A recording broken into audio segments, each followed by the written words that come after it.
بسم اللہ الرحمن الرحیم۔ السلام علیکم۔ محمود غزنوی اپنے غلام ایاز پر بہت مہربان تھا۔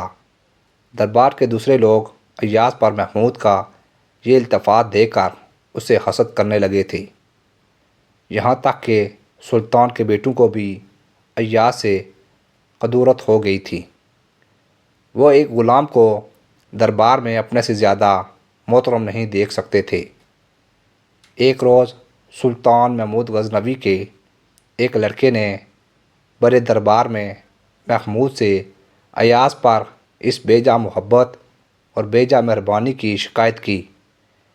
محمود نے شکایت کا کوئی جواب دینے کی بجائے وزیروں، بیٹوں اور ایاز سے کہا کہ کل سب لوگ دریا کے کنارے جمع ہو جائیں۔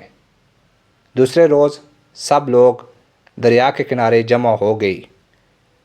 محمود غزنوی نے اپنے ایک وزیر کو حکم دیا، دریا میں اس طرح غوطہ لگاؤ کہ تمہارے کپڑے قطعی نہ بھیگیں۔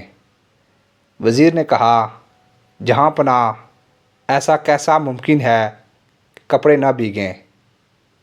پھر سلطان محمود نے دوسرے وزیر سے یہی بات کہی، اس نے بھی معذرت کر لی۔ پھر سلطان محمود نے ایاز سے کہا کہ اس طرح دریا میں غوطہ لگاؤ کہ تمہارے کپڑے قطعی نہ بھیگیں۔ ایاز دریا میں اتر گیا، مگر جب باہر نکلا تو اس کے کپڑے پانی سے بھیگے ہوئے تھے۔ محمود نے اس سے پوچھا، ایسا کیوں ہوا؟